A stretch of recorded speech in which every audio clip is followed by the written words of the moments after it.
Buenas noches, queridos hermanos. Nos convoca nuevamente la palabra de Dios, pero también como familia. Es la primera vez que nos reencontramos desde la partida de Oscar. Allí está una foto de él. Queremos rendirle este sentido homenaje a alguien que fue uno de los pioneros de este espacio. Siempre me voy a acordar que estaba predispuesto a ir hasta la iglesia. Son 8 o 9 kilómetros desde el estudio, o a veces viajando en tren, y después nos esperaba Andrés, y siempre con una sonrisa, trayendo a sus hijos, a Nacho, a Benjamín, y el primero en hacer los deberes, ¿no? Con los aportes, a pesar de su poca voz. Esta es la imagen que nosotros conservamos de Oscar. Un hombre de Dios al que el Señor realmente transformó, y le vamos a aplicar el texto de hoy, ¿no? Un renacido, un regenerado, un engendrado por Dios. Así que vamos a empezar orando y después vamos a nuestro capítulo 5 de Primera Juan, versículo 18, la segunda parte del versículo 18. Señor, sabemos que los 67, 68 que somos en Espacio Varón, estamos conmovidos, Señor, apesadumbrados. Sentimos la ausencia de nuestro querido hermano Oscar. Él estaría del otro lado de la pantalla, escuchando y viendo este programa, allí en la mesa de la calle Soler, junto a sus hijos, quizás también Fernanda, y dispuesto, Señor, a hacer los deberes, a aportar. Muchas veces, Señor, se ocupó de ayudar a Darío, a veces a Néstor, a veces a otros hermanos. Te agradecemos por su vida, corta vida, hubiésemos querido tenerlo más tiempo. A una semana, Señor, de su fallecimiento, queremos honrarlo, sirviéndote más que nunca, leyendo y conociendo de tu persona más que nunca. Oramos en el nombre del Señor Jesús. Amén. Vamos a primera epístola de Juan, capítulo 5, versículo 18. Vamos a analizar hoy la segunda parte. No creo que terminemos de analizar todo lo que nos dio el Señor para explicar en el día de hoy. Gracias por los saludos, por el nacimiento de Tomás. Está todo bien, un hermoso chico que ha venido un poco a compensar o a equilibrar esta pena profunda que nos inunda. Dice la palabra de Dios: sabemos que todo aquel que ha nacido de Dios no practica el pecado. Ya hemos explicado esto el jueves pasado. Nos han inundado con los deberes, los distintos grupos, las personas. Yo les agradezco de corazón. Tanto ejercicio, tanta dinámica y tanto interés.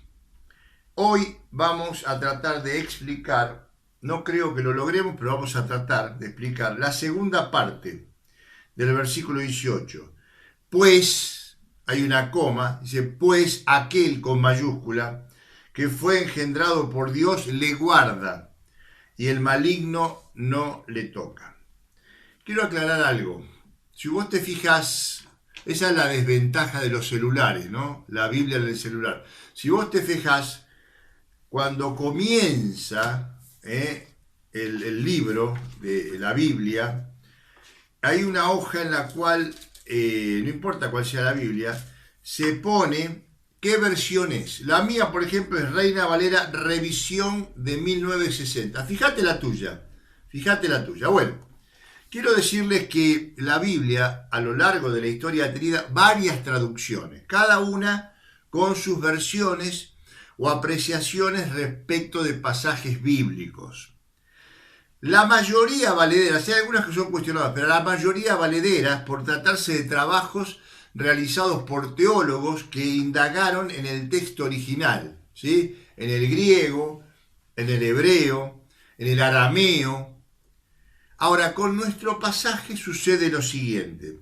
Hay dos versiones, dos traducciones, que la verdad lo único que hacen es enriquecer, ampliar conceptualmente el pasaje. Y yo quiero decírtelas en esta noche.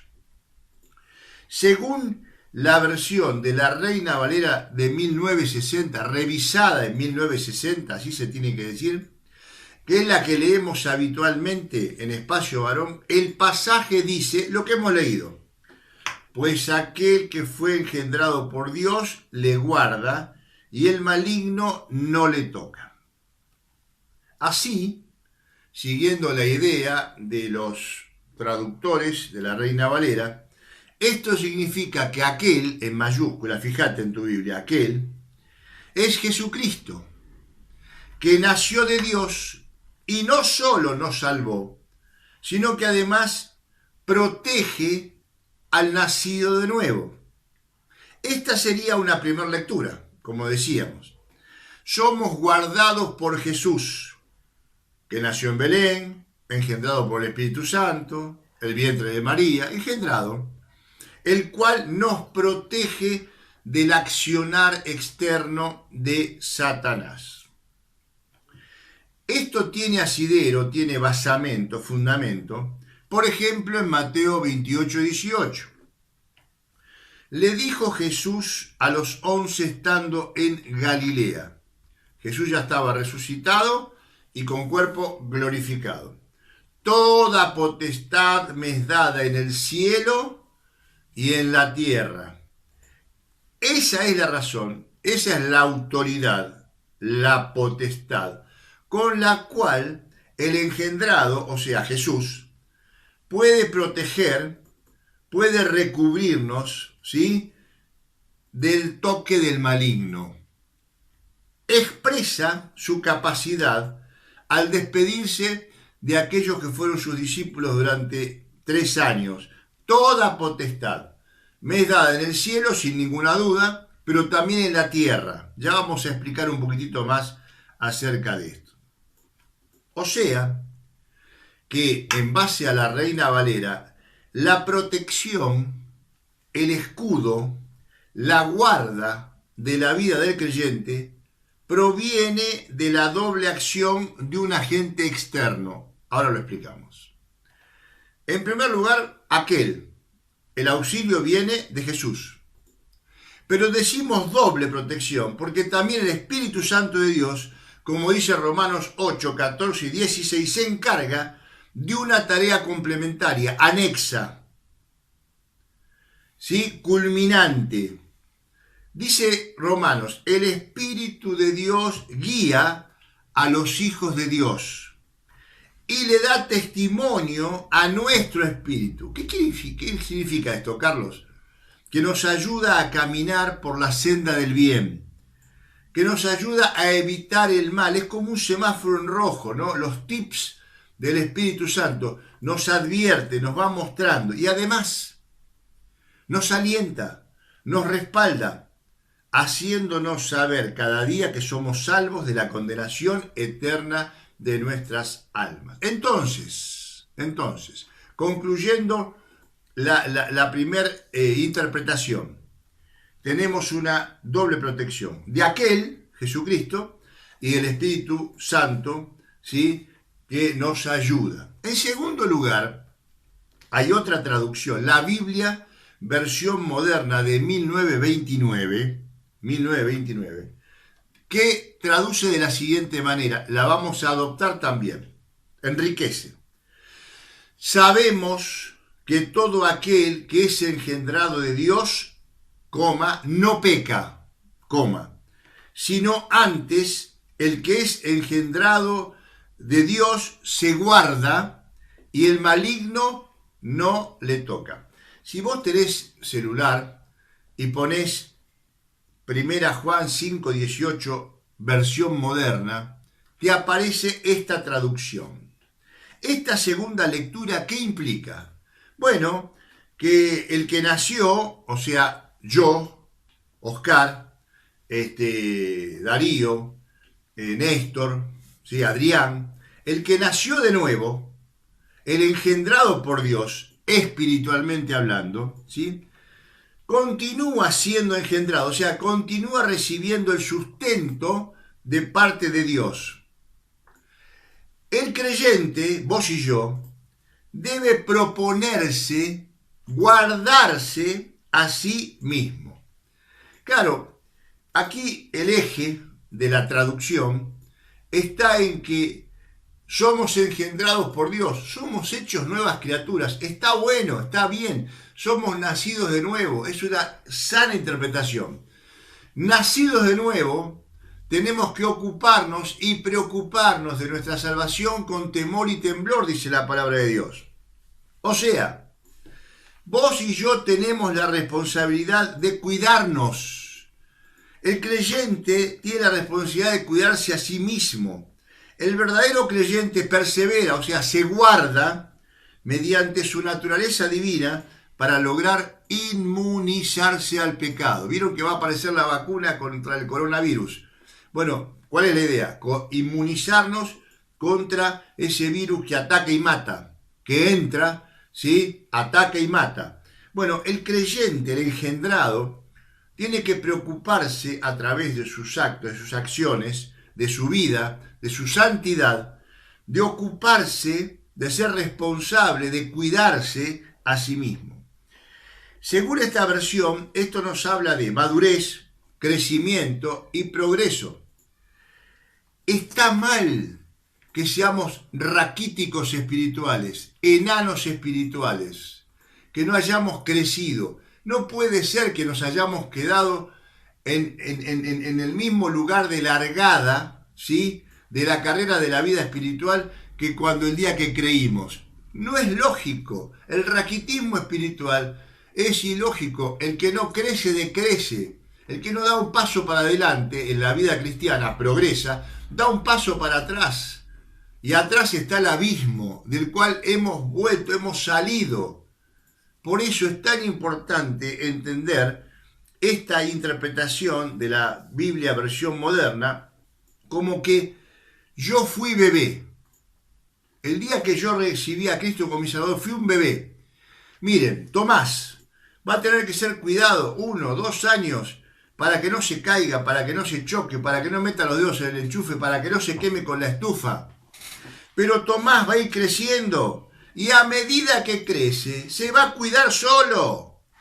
Se va a cuidar de no caerse. Querido hermano, tenés que evidenciar un crecimiento, una madurez que te edifica la palabra, que realmente sos adulto, que estás dispuesto a dejar la leche espiritual de los inicios para comer sustancia sólida, alimento sólido, y cuidarte a vos mismo. Me gusta mucho esta versión. El engendrado se guarda.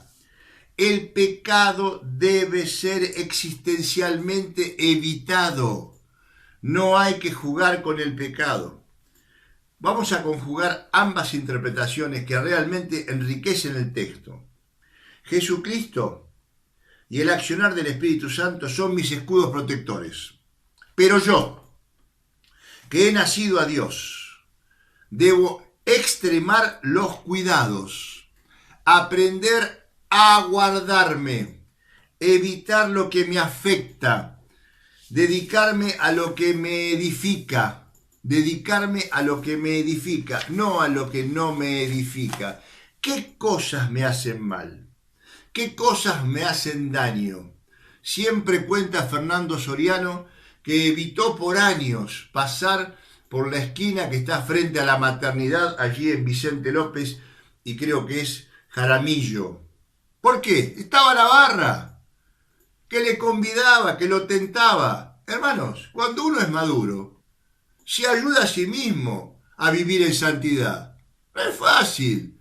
Hay que aprender a decir que no. No. mirar para otro lado, caminar para otro lado, no juntarme más con aquellos que me hacían daño, sino con la familia de Dios que me hace bien. La segunda parte de este rico versículo 18 nos introduce a un tema crucial. Léela conmigo. Y el maligno no le toca. La verdad que es denso este tema del maligno no me toca, porque vamos a tener que decir unas cuantas cositas. No sé si vamos a llegar. En primer lugar, esto significa claramente que Satanás no tiene control sobre la vida de un creyente. Si vos realmente recurrís a la misma epístola de Juan, leemos, por ejemplo, en 1 Juan 3:8, ¿sí? Que dice así: el diablo peca desde el principio, pero para esto apareció el Hijo de Dios, para deshacer las obras del diablo.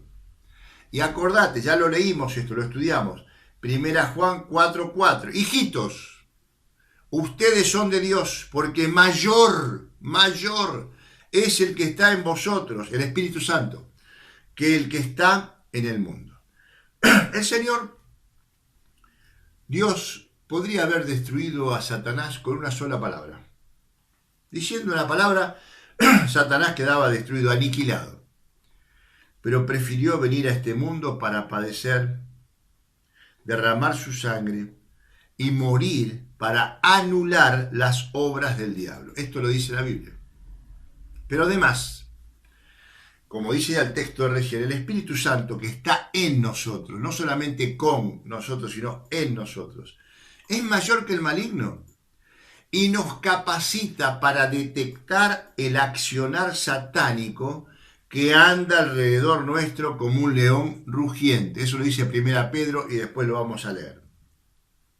Claro, como dice Romanos 6, te invito a leerlo, versículo 17, Romanos 6, el mismo Pablo, versículo 17, cuando éramos esclavos del pecado, en la otra vida, ¿se acuerdan? En la otra vida que vivíamos, versículo 20, estábamos atados de todo mal y libres de todo bien. Por eso dice que son libres de la justicia. Para el pecador, para el prójimo, para el inconverso, da todo igual. No hay santidad, no hay distinción entre el bien o el mal. Al contrario, vive actuando naturalmente en el mal. Dice Pablo en Efesios 2:12, que se compendia con esto. Él nos dio vida cuando estábamos muertos en nuestros delitos y pecados, en los cuales anduvimos siguiendo la corriente de este mundo, léelo, conforme al príncipe de la potestad del aire, el espíritu que opera en los incrédulos. Claro, cuando éramos incrédulos, cuando no conocíamos a Cristo, íbamos con la corriente, nos llevaba la corriente. Yo siempre me gusta mirar los documentales de los salmones que nadan contra la corriente, pero habitualmente los peces van para donde va la corriente, ¿sí? Y así éramos nosotros, íbamos para donde iba la corriente. El mundo, ¿dónde te lleva? A la destrucción, al mal, a vivir una vida desastrosa. Pero el Señor nos cambió, nos sacó de la esclavitud del pecado y nos hizo libres. Y dice Colosenses 1:13, me encanta este versículo. El Padre, interviene en los 13, Padre, Hijo, Espíritu Santo, que nos ha librado de la potestad de las tinieblas. Hemos sido librados del poder, del dominio, del control de las tinieblas. Y miren lo que dice el versículo 22 de Colosenses 1. Fuimos libertados del amo. Es increíble. El pecado es sinónimo de amo. Y hechos siervos de Dios, ya no esclavos de Satanás, teniendo como consecuencia de este nacimiento una vida santa y como fin, el final, la vida eterna. Qué hermoso es poder pensar que el Señor nos libertó para vivir una vida santa. Por eso Él nos protege, pero nosotros tenemos que hacer nuestra parte. Fruto de santificación, dice allí la palabra de Dios. Por eso, volviendo a nuestro texto original, y el maligno no le toca, quiero decirles que el maligno, Satanás, no puede asirnos, no puede agarrarnos, no puede aferrarnos, no puede tenernos bajo su control. Hermano, yo te aliento, te animo, porque esta es una verdad bíblica. El Espíritu Santo le ha dictado a los escritores de la Biblia, en particular a Pablo en este caso y a Juan, a que manifiesten esta verdad que se ha mantenido a través del tiempo. Satanás no nos puede arrebatar de la mano de Dios, no puede quitarnos la salvación, no nos puede volver a esclavizar en el mal. Somos hijos de Dios, estamos lejos y ajenos, ¿sí?, en este sentido, a su accionar. Ahora, yo quiero mirar tres casos, tres ejemplos, pero partiendo de este principio, para que no te lo olvides. Satanás tiene sobre el mundo un control otorgado, pero no absoluto. Y Satanás tiene sobre el creyente un poder limitado por Dios. Satanás puede tocar al creyente hasta donde Dios lo deja. Puede ser un área de mi vida, puede ser algo de mi salud, pero el límite, el stop, lo pone Dios. Y siempre que Dios permite un accionar de Satanás, nos relata la Biblia que fue con un propósito. Miremos el caso de Job. Job, en el capítulo 1, versículo 12, en el diálogo en los aires que mantenía Jehová con Satanás, le dice Jehová a Satanás: he aquí, todo lo que tiene Job, las bienes, ¿sí?, su relación, está en tu mano. Solamente no pongas tu mano sobre él. Claramente vemos que el principio general de la limitación divina a Satanás está expresado puntualmente en la palabra de Dios. Vamos a Pedro. Lucas 22, 31 y 32. Simón, Simón, Satanás os ha pedido o te pidió para zarandearte como a trigo, pero yo he rogado por ti, que tu fe no falte, y tú, una vez vuelto, confirma a tus hermanos. Conocemos la historia de Pedro. Fue zarandeado por Satanás, negó al Señor. Fue la noche más oscura de su vida, pero volvió a la fe. El Señor lo restauró, lo recuperó, le puso un límite a Satanás. Te permito hasta acá con Pedro. Y miren que influenció bastante Satanás. Lamentablemente Satanás entró en él porque no era un hijo de Dios, no era nacido ni engendrado ni renacido. ¿Se dan cuenta la diferencia? En Pedro tuvo un límite, una caparazón, un escudo, un freno, hasta donde Jesús se lo permitió. Miremos a Pablo. Pablo en 2 Corintios 12, 1, 7 y 8 dice así: ciertamente no me conviene gloriarme.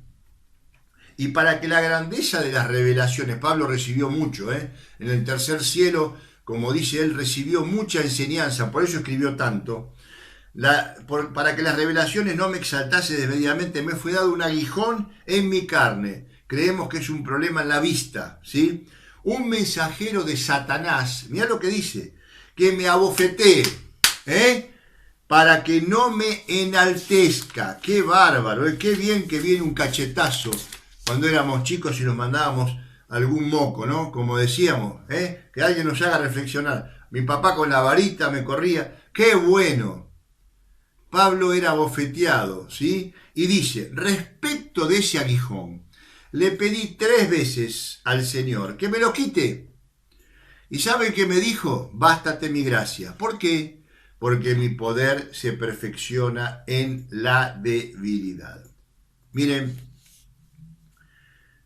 Pablo mismo reconocía que había recibido tanta revelación del Señor tanta enseñanza en su contacto personal como apóstol con aquel que lo había llamado en Damasco, que valoraba aún ese aguijón de la carne, ¿sí? Que era un enviado de Satanás que lo abofeteaba.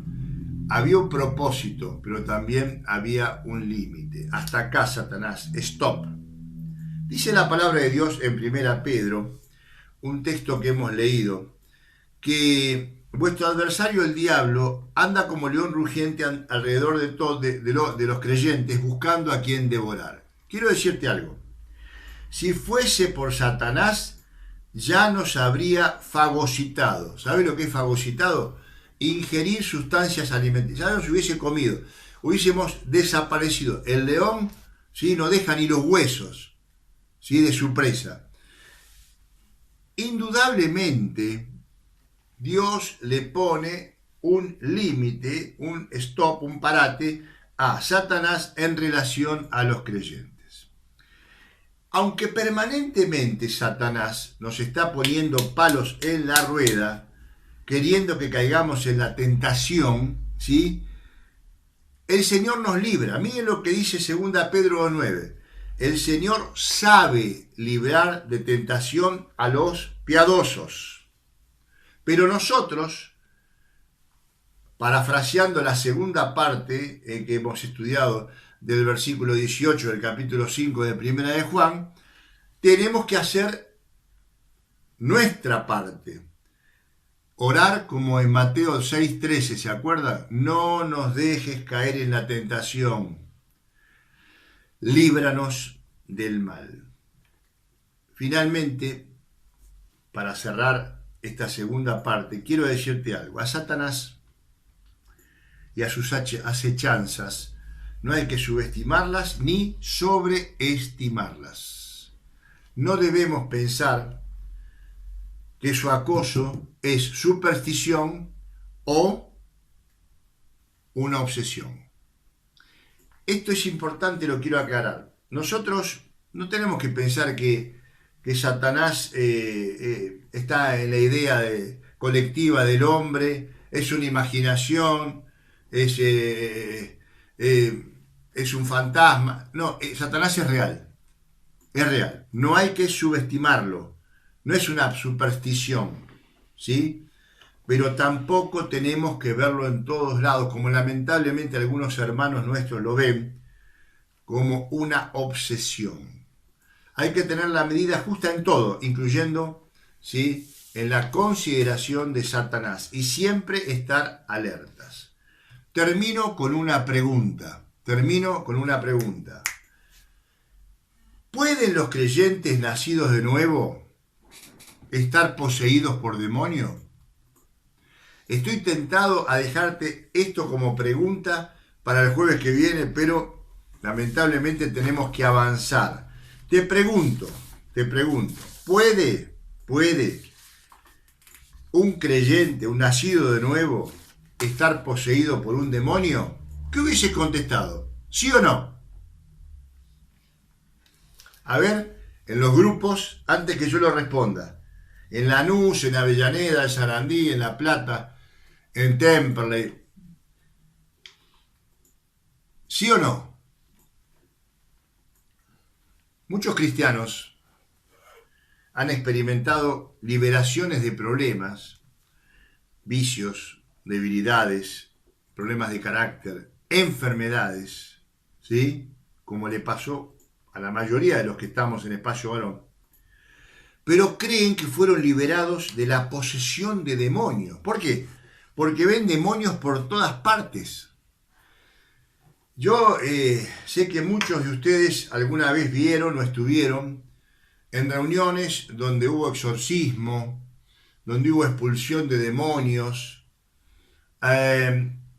y bueno, a veces se toma esto como la esencia de la reunión. La expulsión de demonios o el exorcismo suplanta al mensaje de salvación, al accionar de Dios y al accionar del Espíritu Santo. Es como que se han quedado en eso, ¿sí? En la batalla espiritual, en la guerra espiritual contra potestades. no está mal estar alertas y ocuparse, ¿sí?, de nuestra salvación, como decíamos antes, y siempre estar atentos, pero tampoco obsesionarse, no ver a demonios en todos lados. Por ejemplo, 2 Timoteo 1:7, ¿sí?, nos habla de un espíritu de temor o de cobardía. Para algunos creyentes, cualquier liberación del miedo o de la cobardía tiene que ver con la expulsión de un demonio o un espíritu maligno. No es así. Este pasaje en particular, que es muy usado, espíritu de temor, espíritu de miedo, espíritu de cobardía, sal, no habla de un espíritu como sinónimo de un espíritu maligno, como sinónimo de Satanás, sino del fruto del Espíritu Santo. Porque en el mismo versículo nos habla de poder, espíritu de amor, espíritu de dominio propio. Es que en muchas oportunidades la palabra espíritu significa actitud o disposición. Miren, basta leer el Salmo 51:17, por ejemplo. Allí David habla de un espíritu quebrantado. ¿Qué es? Es una actitud de una persona, una posición de una persona frente a Dios, que considerándose a sí mismo, mirándose al espejo y viendo sus defectos y sus pecados, se quebranta, confiesa su pecado. No hay un maligno, no hay un demonio, no está Satanás allí. Si vemos a Salomón escribir el Proverbio 16:19, vamos a ver que nos habla de un espíritu de humildad. No es que entró el espíritu de soberbia en la vida del creyente y tiene que ser desalojado. No. Es una cuestión de actitud frente a la vida. Ser humildes también es parte del fruto del Espíritu Santo. Ser considerados, ser benignos, no tener un más alto concepto de sí que el que se debe tener. 1 Corintios 4, por ejemplo, 21, Pablo nos habla de un espíritu apacible, tranquilo, mansedumbre. No es que somos envueltos con un espíritu de rebelión, ¿sí?, que nos provoca hacer lío, bochinche, peleas. No. El espíritu apacible es fruto de un carácter, de un dominio propio, de una persona, de un creyente que se goza en la palabra, que le pide al Señor que le añada, ¿sí?, a la fe, dominio propio, virtud, que le pide al Señor moderar su carácter y que lo transforme en alguien apacible. No tiene nada que ver acá, lo contrario, en un demonio que entra y nos transforma, ¿sí?, nos hace crecer las orejas, sacar garras y nos transforma en Satanás. No, hermanos, nada, que no podemos ver el demonio en todos lados. Cuando la palabra espíritu se usa para indicar demonios, la Biblia lo dice claramente. Es más, si te fijas en Lucas 4:33, hace un compendio, una unión. Habla de un espíritu maligno e inmundo. Y todos los ejemplos que encontramos en la Biblia son en la época de Jesús, anteriores al Pentecostés. En ningún caso los endemoniados o las personas gravemente atormentadas por un demonio, como esa chica, ¿sí?, que lo sufría, se trataba de creyentes o de personas relacionadas con Jesús. Jesús irrumpía en un lugar o le traían a alguien poseído por un demonio que él prácticamente no había visto. Y claro, lo que ocurrió es que detrás del milagro, estas personas abatidas, ¿sí?, por un demonio, poseídas, convulsionadas, ¿sí?, como el endemoniado gadareno, experimentaban un cambio sustancial, porque Jesús los expulsaba, ¿sí? Eran inconversos, eran prójimos, eran personas que no habían conocido ni siquiera a Jesús, que estaban poseídas.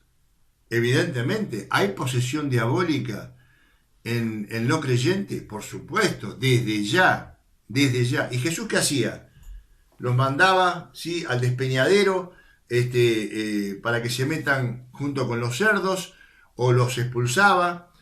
Los demonios le temían a Jesús, temblaban ante Jesús, le reconocían a Jesús, sabía quién era Jesús, sabía que era el antagónico de su jefe Satanás, ¿sí?, del que los enviaba, del maligno con mayúscula. Quiero terminar con Efesios 2:19. Pero ahora Dios, por su amor, nos ha salvado y nos ha hecho conciudadanos de los santos y miembros de la familia de Dios. Hermanos, sería contradictorio que los demonios moraran en nuestro cuerpo ahora que nuestro cuerpo es templo del Espíritu Santo. El Señor nos ha salvado, nos ha hecho conciudadanos con los santos y nos ha incorporado en la familia de Dios. Y quiero decirte algo, es el mejor ámbito, el mejor lugar donde podés estar. Nosotros, como templo del Espíritu Santo, ¿sí?, que fuimos sellados por Él, sabemos que no puede convivir el Espíritu Santo con el espíritu de maldad o con los demonios. Si un creyente peca, no es porque ha sido invadido por un demonio, eso sería un facilismo. Le echamos la culpa a los demonios cuando nos mandamos una. No fue el demonio, fui yo, fue Carlos David Lafite el que pecó. ¿Sí? No es que me invadió un demonio. Si un creyente tuviese un demonio, se produciría una división que Jesús se rehusaba a aceptar. ¿Se acuerdan Mateo 12:24? Los fariseos decían que Jesús echaba fuera demonios en nombre de Satanás, o Belcebú, que es un sinónimo, es un nombre de Satanás. Claro, Jesús los reprimió. ¿Qué les dijo? Que eran pecadores, que se resistían al Espíritu Santo. El pecado imperdonable, ¿sí? Rechazar el obrar del Espíritu Santo de Dios. Jesús hacía los milagros por gracia de Dios, con poder del infinito, ¿sí?, y por amor a aquellos que estaban perdidos, que estaban dominados por espíritus demoníacos, no en nombre de Satanás. No tiene nada que ver el agua con el aceite.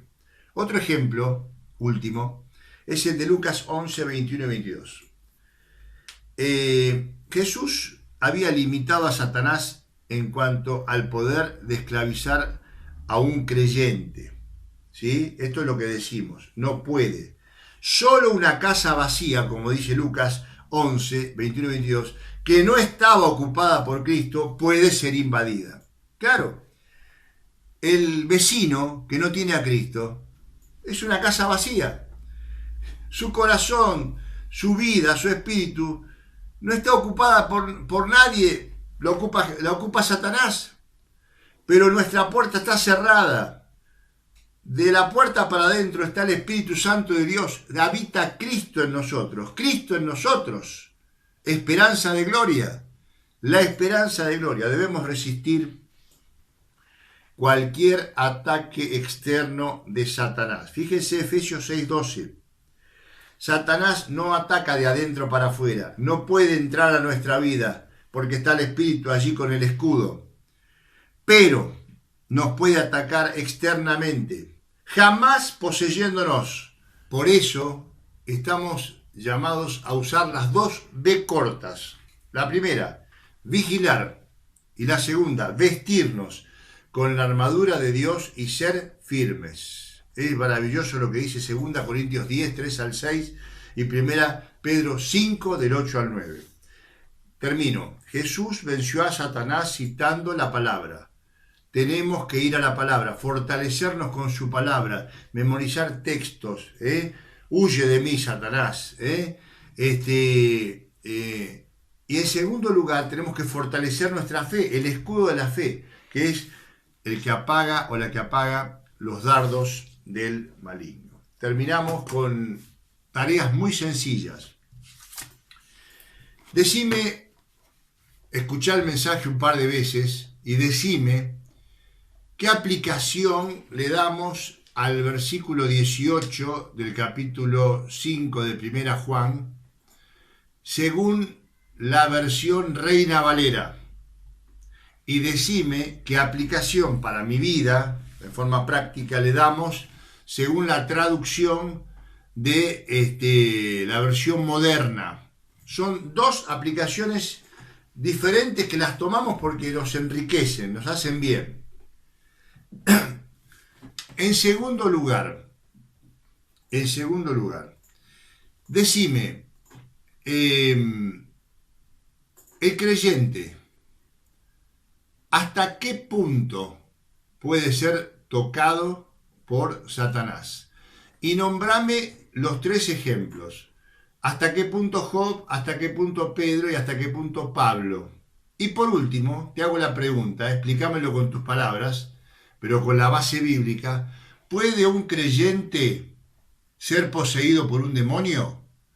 Que Dios te bendiga. Nos vemos el jueves que viene.